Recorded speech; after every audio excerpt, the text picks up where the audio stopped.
السلام علیکم ورحمۃ اللہ وبرکاتہ. بسم اللہ والصلاۃ والسلام علی رسول اللہ.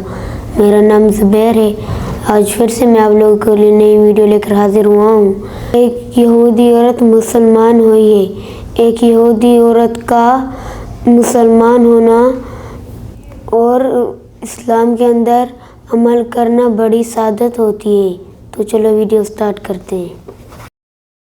میری ماں نے مجھ سے کہا کہ یہ زیادہ بہتر ہوتا کہ تم مسلمان کے بجائے ایک طوائف بن جاتی. مجھے ایک کال موصول ہوئی اور بتایا گیا کہ مجھے ایک ایجنسی نے سائن کر لیا ہے اور میرے ایجنٹ نے مجھے کال کیا. وہ فون پر ہی مجھ پر چیخنے لگا, تم اپنے کریئر پر کیوں لات مار رہی ہو, یہ تم کیا کر رہی ہو. یہ پوری دنیا کا ٹور تھا, ہوٹل کا خرچہ, فلائٹس کا خرچہ سب کمپنی کی طرف سے تھا. یہ ایک خواب تھا. آپ کا یہودی ہونا صرف اسی طرح ممکن ہے کہ آپ کی ماں یہودی ہو, اور نہ ہی میں نے کبھی کسی کو بتایا کہ ہم یہودی ہیں. مجھے اس سے کافی شرمندگی محسوس ہوتی تھی, معلوم نہیں کیوں. تو کیا آپ ہمیں اسلام سے پہلے سٹیج لائف اور بطور پریزنٹر اپنے کریئر کے بارے میں بتا سکتی ہیں؟ میں میوزک انڈسٹری میں تھی اور جلد ہی بہت سی سیلیبریٹی سے میری جان پہچان ہو گئی تھی. کیمرے کے سامنے ہنستے مسکراتے ان میں سے زیادہ تر چہرے بہت ہی دکھی, پریشان اور کنفیوز لگتے تھے, کیونکہ کیمرے کے سامنے تو یہ لوگ اپنی بناوٹی شخصیت دکھاتے ہیں. اے خدا پلیز اگر اسلام سچا ہے تو مجھے ہدایت دے دے. اور میں نے خود سے کہا کہ میں اب مزید دیر نہیں کروں گی, میں کل بھی مر سکتی ہوں, مجھے مسلمان ہونا ہوگا.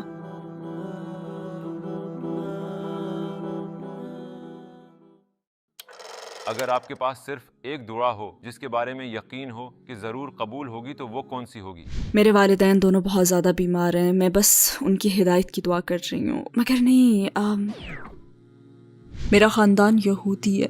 میرے والد نے اپنی موت سے چند دن پہلے شہادت پڑھی. اللہ ان کی روح پر رحم فرمائے, آمین. السلام علیکم سسٹر خلیلہ لسٹر. ہماری دعوت قبول کرنے کا بہت شکریہ. ہمیں آپ کو اپنے ساتھ ٹورڈز ایٹرنیٹی میں دیکھ کر بہت خوشی ہو رہی ہے. میرا پہلا سوال یہ ہے کہ خلیلہ لسٹر کون ہے؟ کیا آپ اپنا مختصر تعارف کروا سکتی ہیں؟ وعلیکم السلام. میں نارتھ ویسٹ لندن میں پیدا ہوئی اور میری پرورش ایک ایسی فیملی میں ہوئی جس کا تعلق پرفارمنگ کی دنیا سے تھا. میری گریٹ آنٹ نے یو کے میں بہت سی تھیٹر کمپنیاں شروع کی جن کی وہ آنر تھیں. میرے کزن کو سونی نے سائن کیا تھا. تو یہ تھی ہماری زندگی اور میرے ارد گرد کے لوگ. تو میں بہت ہی چھوٹی عمر میں اسٹیج اسکول چلی گئی تھی. میں شروع سے ہی پرفارمنگ تھی. پھر جب ٹین ایج میں آئی تو میں سرکش سی ہو گئی. مجھے لگتا تھا کہ میں تو کسی اور ہی دنیا کی ہوں اور شاید میں اپنا آپ جاننے کی کوشش میں تھی. پھر میں نے گھر چھوڑ دیا. 14 سال کی عمر میں نے اسکول بھی چھوڑ دیا اور مختلف قسم کے لوگوں سے دوستانہ تعلقات ہوئے. مگر ظاہر ہے یہ کوئی سیدھا سادہ سا سفر نہیں تھا. یہاں پہنچنے تک مجھے لمبا عرصہ لگا.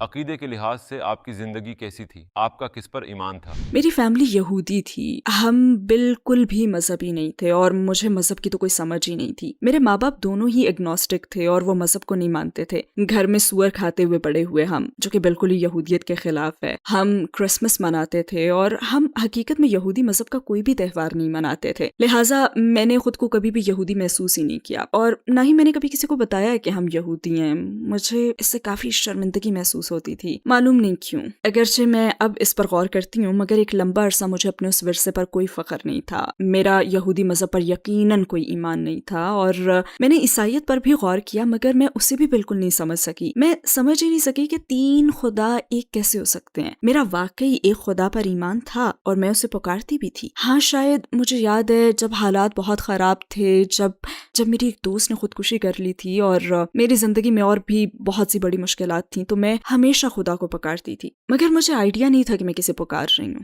تو کیا آپ ہمیں اسلام سے پہلے سٹیج لائف اور بطور پریزنٹر اپنے کریئر کے بارے میں بتا سکتی ہیں؟ میں میوزک انڈسٹری میں تھی اور اس فیلڈ میں کام کرتے رہنے سے جلدی بہت سی سیلیبریٹیز سے میری جان پہچان ہو گئی اور اس طرح پھر میں BBC 1 ایکسٹرا, کیش FM تک جا پہنچی. میں ریڈیو شوز میں کافی بڑی پریزنٹر تھی اور بہت بڑی بڑی سیلیبریٹیز کو ہوسٹ کرتی تھی. میں ہزاروں آڈینس کے سامنے سٹیجز پر جاتی تھی اور یہی میری کمائی کا ذریعہ تھا. یہ کمائی بہت کم عمری سے ہی شروع ہو گئی تھی. بظاہر یہ بڑی پرکشش سی زندگی تھی مگر حقیقت میں ہر چمکنے والی چیز سونا نہیں ہوتی اور میں نے جلد ہی اسے چھوڑ دیا. تو آپ نے بتایا کہ آپ نے سیلیبریٹیز کے ساتھ کافی وقت گزارا. ہمیں ان کی زندگی باہر سے بڑی پرکشش اور گلیمر سے بھرپور لگتی ہے، کیا حقیقت میں بھی ان کی زندگی ایسی ہی ہوتی ہے؟ اور کیا اس حوالے سے آپ کے سامنے کوئی دلچسپ واقعات آئے؟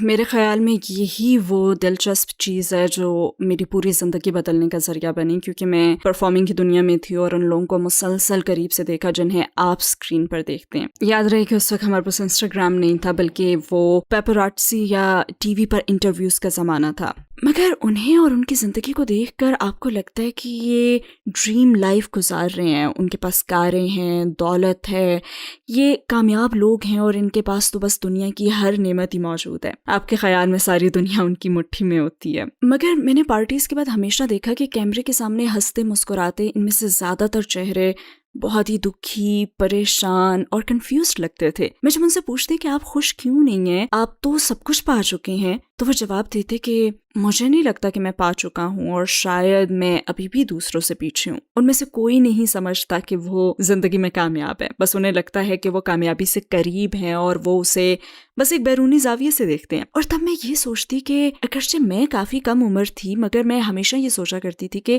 یقیناً اس سے آگے بھی کوئی زندگی ہوگی۔ یہ کیسے ہو سکتا ہے کہ یہ لوگ جنہیں ہم اپنا آئیڈیل بناتے ہیں، یہ لوگ جن کی ایک جھلک کے ہم منتظر رہتے ہیں، وہ اب بھی خوشی محسوس نہیں کر رہے؟ اور شاید مجھے جلد ہی اس کا یہ جواب بھی مل گیا کہ کیمرے کے سامنے یہ لوگ بس اپنی بناوٹی شخصیت دکھاتے ہیں، وہ ڈھونگ کرتے ہیں، وہ اپنے کردار ایسے پیش کرتے ہیں جیسے کہ لوگ انہیں دیکھنا چاہتے ہیں، لہٰذا اندر سے وہ خود کو مکمل محسوس نہیں کرتے۔ مجھے ایک پارٹی کے بعد کا واقعہ یاد ہے، میں نام نہیں بتاؤں گی اگرچہ مجھے معلوم ہے، مگر اتنی بڑی ہپ ہاپ انڈسٹریز میں وہ بہت بڑی سیلیبریٹیز تھے جو کسی سڑک سے گزر جائیں تو لوگ خوشی سے چیخنے لگتے ہیں، ان کے ساتھ تصویریں بنواتے ہیں۔ مجھے یاد ہے ایک مرتبہ چہل قدمی کے دوران وہ ایک جگہ بیٹھ گئے اور وہ بالکل ٹوٹ چکے تھے۔ وہ ایک میل سیلیبریٹی تھے اور انہیں دیکھ کر لگتا تھا جیسے وہ زندگی سے ہار مان چکے ہیں۔ شاید میری عمر اس وقت 16 سال تھی اور مجھے یاد ہے کہ وہ چیخ کر مجھے بتا رہے تھے کہ شیطان نے انہیں گھیر رکھا تھا، اور وہ واحد شخص جس نے شیطان کو بھگایا وہ میں تھی۔ مطلب میری بیٹی بھی تم سے زیادہ بڑی ہے، یعنی میں اس وقت ایک بچی ہی تھی، اور یہ ایک بڑی عمر کا شخص جسے دیکھ کر ہم اس کی شخصیت میں کھو جاتے ہیں، وہ یہاں بیٹھا چیخ رہا ہے اور اپنا ذہنی توازن کھو رہا ہے۔ اور میں نے اس لمحے سوچا تھا مجھے یہ زندگی نہیں چاہیے، میں نے اسے فرار کا راستہ بنا رکھا ہے۔ اور تب مجھ پر پوری طرح ظاہر ہو گیا کہ ہاں ان کے پاس ٹیلنٹ ہے اور یہ کامیابیاں سمیٹ چکے ہیں، مگر پھر بھی یہ اندر سے دکھی ہیں، جس کا ان کے پاس بھی کوئی حل نہیں ہے۔ ان کا اندر اب بھی خالی ہے جسے ساری دنیا کی دولت بھی بھر نہیں سکتی۔ شاید یہی میری زندگی کا بہت ہی اہم لمحہ تھا، اور اس کے فوراً بعد میں نے اپنی حقیقت تلاش کرنے کا سفر شروع کیا۔ کیا میں پوچھ سکتا ہوں کہ آپ کی جاب کیا تھی؟ آپ کی عمر صرف 16 سال تھی، مگر آپ ان سیلیبریٹیز سے کافی قریب تھی۔ آپ کا پروفیشن کیا تھا؟ میں بول چال میں بڑی ماہر تھی، لہٰذا مجھے اسٹیج پر ان کی میزبانی کے لیے چنا گیا تھا، اور میرا انداز یہ ہوتا تھا کہ اور اب ہمارے سامنے آئیں گے، اور میں ان کی بایوگرافی بتاتی اور اسی طرح کی باتیں کرتی تھی۔ میں پس منظر میں رہ کر ایونٹ مینجمنٹ میں بھی شامل ہوتی تھی، ایک پی اے کے طور پر نہیں بلکہ ایونٹس کو اچھا بنانے کے لیے، اور یہی میرا کام تھا۔ میں چھوٹی تھی مگر مجھے فوراً ہی کام پر رکھ لیا گیا تھا، شاید اسٹیجز میں میری فیملی بیک گراؤنڈ اور میرے جوش کو دیکھتے ہوئے، اور میں شاعری بھی کرتی تھی جو میں کبھی کبھی پرفارم بھی کرتی تھی۔ تو پرفارمنگ کی دنیا میں بہت سی مختلف چیزیں کر رہی تھی اور میں آگے بڑھ رہی تھی، اور میرے بس اونچے خواب تھے، اور میں ترقی کے سفر میں بلندی کو چھونا چاہتی تھی۔ کس چیز سے آپ کو اپنے عقیدے پر اعتراض پیدا ہوا؟ آپ نے کہا کہ آپ پر اس سیلیبریٹی کا اثر ہوا تھا، اور کیا کوئی واقعہ یا پھر کوئی سوچ اس کی وجہ بنی؟ ایسا کب ہوا تھا؟ جب میں صرف 13 سال کی تھی تو میرے دادا کا انتقال ہوا۔ ہمیں بہت اپنائیت تھی، اور میرے خیال میں اس دوسرے واقعے سے پہلے ان کی وفات کا یہ پہلا اثر انگیز واقعہ تھا۔ یہ بڑا ہی دردناک لمحہ تھا، کیونکہ جب آپ کا آخرت پر ایمان نہ ہو اور کوئی مر جائے تو جیسے سب کچھ ختم ہو جاتا ہے۔ مجھے لگتا تھا جیسے میرے سر پر ایک بڑا سا کالا گڑھا ہو، اور مجھے کچھ معلوم نہیں تھا کہ وہ کہاں چلے گئے ہیں، کیا وہ مجھے سن سکتے ہیں، اور بس ایسے بہت سے خیالات تھے، اور میں سوچتی تھی کیا وہ یہاں بس مر کر ختم ہو جانے کے لیے آئے تھے۔ اور میرے خیال میں یہی وہ پہلا موقع تھا جب میں نے تقریباً 13 سال کی اس عمر میں گہرائی سے سوچا کہ یقیناً میری حیثیت اس سے بڑھ کر ہوگی۔ مگر ان دنوں میں سرکش طبیعت کی مالک تھی، گھر چھوڑ کر یہاں وہاں بھٹک رہی تھی اور اپنا ڈریم کریئر بنا رہی تھی۔ پھر جب میں بڑی بڑی سیلیبریٹیز کے ساتھ تھی تو دوبارہ اس پر سوچا، اور ایک بار پھر اس بات نے مجھے جھنجھوڑ کر رکھ دیا، اور مجھے یہ احساس ہوا کہ ان چیزوں سے خوشی نہیں ملتی، ضرور کسی نہ کسی چیز کی کمی ہے پھر میں نے عقیدے پر سنجیدگی سے غور شروع کیا. میرا دل کسی بھی عقیدے کے بالکل خلاف تھا، مگر پھر بھی میں نے بہت سے مذاہب کو پرکھا، مگر اسلام پر کبھی غور نہیں کیا کیونکہ یہ مجھے بہت ہی اجنبی سا لگتا تھا. اسلام کے بارے میں آپ نے پہلی مرتبہ کب سنا؟ اسلام سے آپ کا پہلا تعارف کب ہوا؟ اس وقت میری ایک بہترین دوست تھی ساؤتھ ویسٹ لندن میں، جس کے ساتھ میں رہ رہی تھی. ہمارا تعلق بہت مرتبہ تقریباً ایک ہی فیلڈ سے رہا تھا. ہم نے ساتھ کام کیا اور وہ مسلمان ہو گئی تھی، اور مجھے یہ بھی نہیں معلوم کہ وہ کیسے مسلمان ہوئی. بس مجھے اس کی کہانی نہیں معلوم کہ کس بات نے اسے اسلام پر آمادہ کیا تھا، مگر وہ مسلمان ہو گئی تھی اور اس نے مجھے بتایا بھی نہیں تھا کہ وہ اسلام پر غور کر رہی تھی. ایک دن کہنے لگی کہ میں مسلمان ہو گئی ہوں، تو مجھے بڑا دھچکا لگا. اس کی بات پر مجھے یقین ہی نہیں آیا اور میں نے سوچا تم اپنی زندگی ضائع کرنے لگی ہو. ایمانداری کی بات ہے، میں نے یہی سوچا تھا کیونکہ ہم دونوں کا تعلق پرفارمنگ آرٹ سے تھا، اور میں نے واقعی یہ سوچا کہ وہ اپنی زندگی ضائع کر رہی ہے، اس کا تو کریئر ہی ختم ہو جائے گا اور وہ اب تو کچھ بھی کر ہی نہیں پائے گی. مگر پھر میں نے دیکھا کہ وہ کتنی بدل گئی ہے. تو کیا یہی وہ چیز تھی جس سے آپ نے اسلام پر غور کرنا شروع کیا؟ کس بات نے آپ کو یہ سمجھ اور یقین عطا کیا کہ شاید یہ مذہب میرے لیے صحیح ہو سکتا ہے؟ جب میں نے اپنی حقیقت کو تلاش کرنا شروع کیا تو سب سے پہلے میں نے یہودیت پر غور کیا، اور فطری طور پر مجھے اسی پر غور کرنا چاہیے تھا کیونکہ اس کا تعلق میرے خاندان سے تھا، اور میں شروع میں تو اسے بالکل سمجھ ہی نہیں سکی. اگر آپ پیدائشی یہودی نہیں ہیں تو پھر آپ اس مذہب میں کبھی آ ہی نہیں سکتے. اور بائی دی وے، جو لوگ خود کو حقیقی یہودی کہتے ہیں وہ آپ کو بتائیں گے کہ آپ کا یہودی ہونا صرف اس طرح ممکن ہے کہ آپ کی ماں یہودی ہو. تو یہ وراثتی مذہب ہے، رائٹ؟ اور ان کا پکا عقیدہ ہے کہ کوئی بھی غیر یہودی یہودی نہیں بن سکتا، کوئی غیر یہودی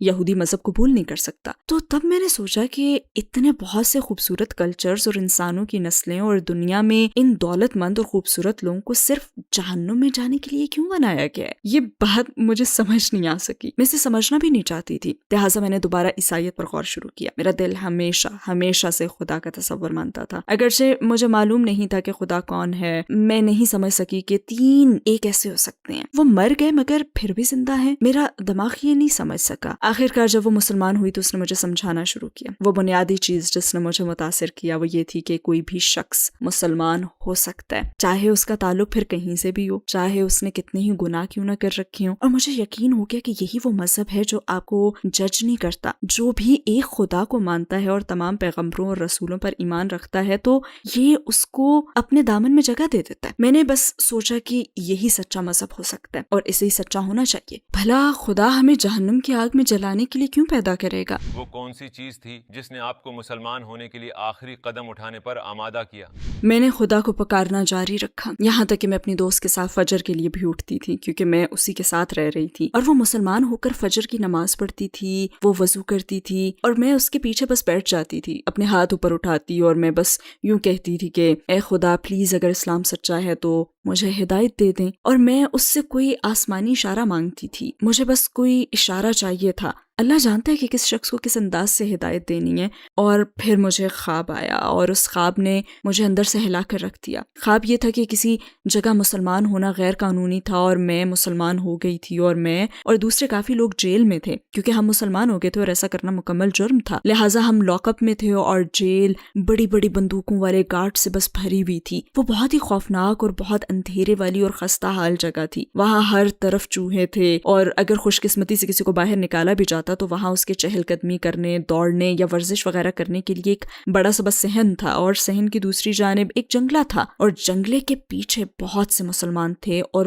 وہ وہاں محفوظ تھے. گارڈز انہیں چھو نہیں سکتے تھے، وہ محفوظ تھے. ان کے پاس بینرز تھے جن پر لکھا ہوا تھا کہ وہ مسلمانوں کو چھڑوانے کے لیے احتجاج کر رہے ہیں اور وہ محفوظ جگہ پر ہیں، اور وہ چیخ چیخ کر کہہ رہے تھے کہ لا الہ الا اللہ. پھر کچھ لوگ فرار ہو کر وہاں پہنچنے میں کامیاب بھی ہو گئے، اور جو وہاں پہنچ جاتا تو وہ آزاد ہو جاتا. تو میں سب کو چھڑوانے کے لیے بس منصوبے بنانے لگی، اور صرف خود کو ہی نہیں بلکہ سب کو. لہٰذا میں نے سب کو کہا کہ ہمیں نکلنا ہے اور خود کو بدلنا ہوگا، ظاہر کرنا ہوگا کہ جیسے ایسے ہم مسلمان نہیں ہیں. اور مجھے یاد نہیں ہم نے کیا پہن رکھا تھا، مگر مجھے باہر نکل کر صحن میں آنا یاد ہے، اور گارڈ سمجھ رہے تھے کہ ہم مسلمان نہیں ہیں مگر سوچ رہے تھے کہ کچھ تو گڑبڑ ہے، یہ کون لوگ ہیں، اور وہ اپنی بندوقوں کے ساتھ ہمارا پیچھا بھی شروع کرتے تھے. اور میں بس یہ کہتی ہوں کہ کوئی بھی بات نہ کرے، انہیں پتہ نہیں چل سکتا کہ ہم مسلمان ہیں. اور اچانک ہی میرے برابر میں کوئی شخص کہتا ہے الحمدللہ، اور گارڈ سمجھ جاتا ہے کہ ہم سب مسلمان ہیں، اور وہ میری طرف بندوق تان لیتا ہے. اور وہ ایک بہت بڑی بندوق تھی جسے وہ میری طرف کر کے فائر کر دیتا ہے، اور مجھے بالکل ٹھیک ٹھیک یاد ہے کہ میں اسے اپنے ذہن کے پردے پر بہت واضح دیکھ سکتی ہوں کہ گولیاں سلو موشن میں بندوق سے نکلنا شروع ہوتی ہیں، اور اس وقت مجھے احساس ہوتا ہے کہ اللہ ہی مجھے بچا سکتا ہے۔ میں ایک انسان سے کیوں ڈر رہی ہوں جبکہ اللہ موجود ہے، خدا موجود ہے، ہر کام کرنے کی طاقت کس کے پاس ہے؟ تو میں اپنا خوف دور کرتی ہوں اور خدا پر بھروسہ کرتے ہوئے کہنے لگتی ہوں اللہ اکبر، اور میرے ارد گرد ہر شخص چیخنے لگتا ہے اللہ اکبر، اور گولی پلٹ جاتی ہے اور وہ گارڈ کی طرف چلی جاتی ہے۔ اور خواب کا وہ حصہ جس نے سب سے زیادہ مجھے متاثر کیا وہ یہ تھا کہ میں سانس لیتی ہوں اور ایک ہلکی سہانی تازہ سی ہوا آتی ہے، اور وہ ہم سب کو، سارے مسلمانوں کو اٹھا لیتی ہے اور پھر ہمیں اوپر اٹھا کر جنگلے کے دوسرے جانب پہنچا دیتی ہے۔ اور جب میں جاگی اور میں نے اپنی دوست کو یہ خواب سنایا تو وہ رونے لگی۔ میں نے اس سے کہا کہ کیا ہوا ہے؟ یہ ذہن میں رکھیں کہ میں نے کبھی قرآن نہیں پڑھا تھا، میں نے کوئی بھی چیز نہیں پڑھی تھی، میں کوئی بھی حدیث نہیں جانتی تھی، میرے پاس کوئی زیادہ علم نہیں تھا، مجھے بس اتنا پتا تھا کہ مجھے اسلام سے پیار ہے۔ تو اس نے مجھ سے کہا کہ قیامت میں ایک ہوا چلے گی جو مسلمانوں کی روحوں کو بچا لے گی اور انہیں اوپر اٹھا لے گی۔ تو بس میں سمجھ گئی کہ یہی سچا مذہب ہے۔ میں اس خواب کی گہرائی کو پوری طرح سمجھ گئی، اور میں نے خود سے کہا کہ میں اب مزید دیر نہیں کروں گی، میں کل بھی مر سکتی ہوں، مجھے مسلمان ہونا ہوگا۔ اور میرے خیال میں ہفتہ بھی نہیں گزرا تھا کہ میں نے کلمہ پڑھ لیا۔ آپ نے کلمہ کیسے پڑھا؟ کیا آپ مسجد گئی تھیں اور یہ کیسے ہوا؟ آپ نے کیسا محسوس کیا؟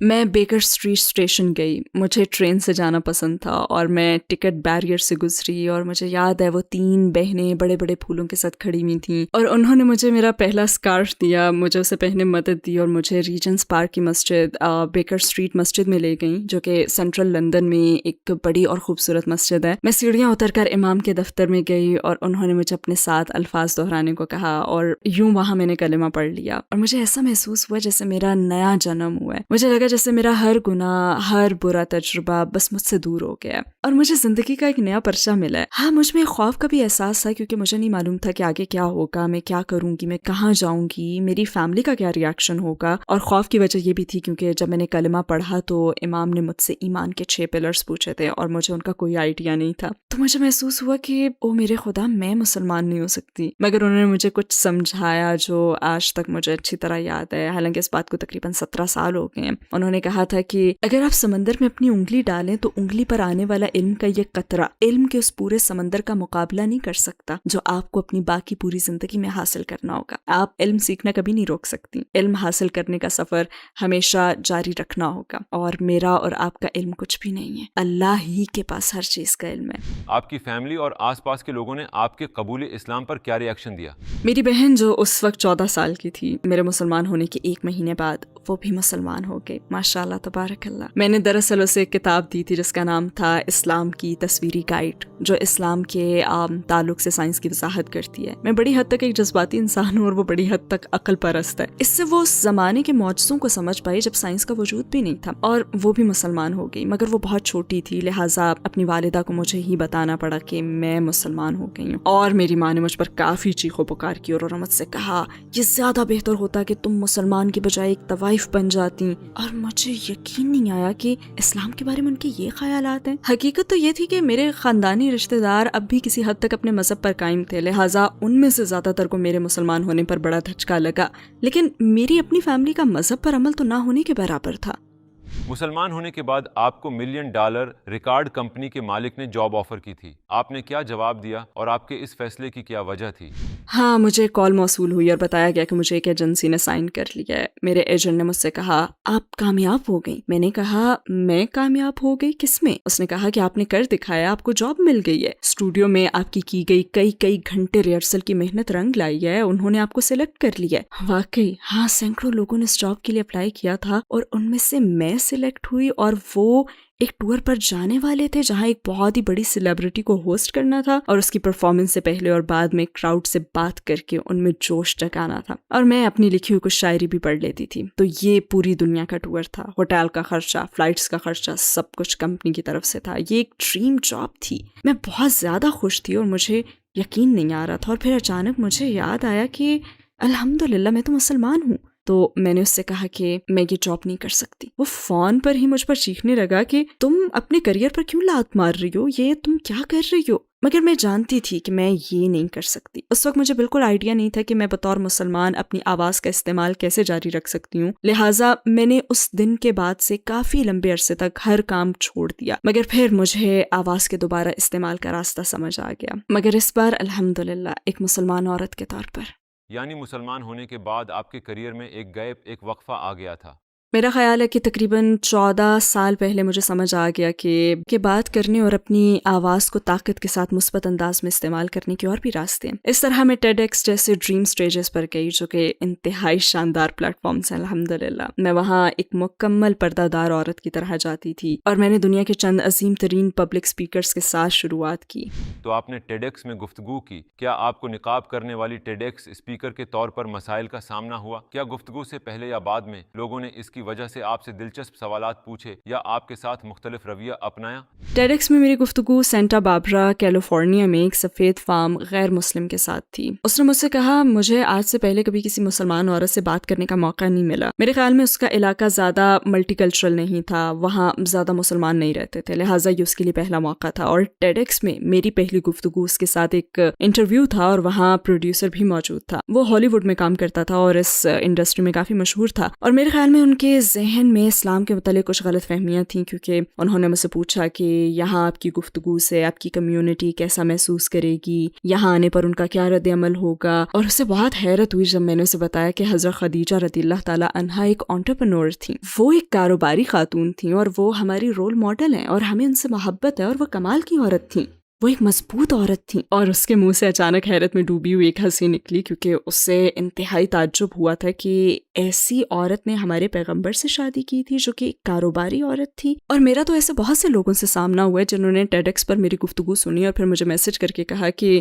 اس سے تو میرا تصور بالکل بدل گیا ہے. اور ایک ایسے پلیٹ فارم پر بات کرنا جس کی 1 ارب سے زیادہ ویورز ہوں اور ایک ایسے موضوع کو سامنے لانا جو کلچرل غلط فہمیوں کو دور کرنے کے لیے بہت ضروری ہو, واقعی ایک شاندار لمحہ تھا. اور میں نے یہ بھی جانا کہ جب آپ اللہ کے لیے کوئی چیز چھوڑتے ہیں تو اس سے بہتر آپ کو عطا کرتا ہے, اور یہ بات مجھ پر بالکل سچ ثابت ہوئی. اس طرح سے کہ میں نے اللہ کے لیے اس سیلیبریٹی سے گفتگو کو چھوڑا تھا, اللہ قبول فرمائے, اس نے مجھے اس سے بہتر عطا کر دیا. وہ لوگ جو اسلام قبول کرنے کا فیصلہ نہیں کر پا رہے, ان کے کچھ تحفظات ہو سکتے ہیں. شاید وہ یہ سوچتے ہوں اگر میں مسلمان ہو جاؤں تو میری زندگی کے سارے مزے ختم ہو جائیں گے. تو ہمیں یہ بتائیں کہ کیا اسلام لانے کے بعد آپ کی زندگی بور ہو گئی ہے؟ ہو سکتا ہے لوگ باہر جانے اور پارٹیوں وغیرہ میں جانے سے متعلق سوچتے ہوں, مگر میں آپ کو ایمانداری سے بتا سکتی ہوں کہ پہلے میری زندگی میں ایسے دن بھی آئے جو کہ برے ترین دن تھے. باہر کی خوبصورتیاں مجھے خوشی کا احساس نہیں دیتی تھیں, کیونکہ دراصل آپ کا اندر خالی ہوتا ہے. اور اب بھی سخت ترین آزمائشوں میں جب مجھے طلاقیں ہوئیں اور مجھے نہیں معلوم تھا کہ اپنے بچوں کو کیسے پالوں, میں بہت زیادہ مشکل صورتحال میں تھی, تب اسلام کی روشنی تھی جس نے مجھے زندہ رکھا. ایمان کی خوشی کی جگہ کوئی اور چیز لے ہی نہیں سکتی, اس کا تو موازنہ کسی چیز سے ہو ہی نہیں سکتا. ہاں مشکلات ضرور آتی ہیں, زندگی ایک امتحان ہے, مگر سچی خوشی ایمان میں ہی ہے, اور مغربی دنیا کی آزادی سے اس کا کوئی موازنہ ہو ہی نہیں سکتا. ہمارے ساتھ وہ لمحہ شیئر کریں جب ان مشکل دنوں میں آپ نے دعا کی اور اللہ کے ساتھ بہت مضبوط تعلق محسوس کیا. شوہر کے بغیر بچوں کی پرورش ایک ڈراؤنے خواب کی طرح ہے. ایسی عورت جانتی ہے کہ اسے کبھی بھی کہیں بھی تحفظ کا ماحول نہیں ملے گا. یہ تصور قائم ہو جاتا ہے کہ شکستہ گھر کا مطلب ہے شکستہ بچے.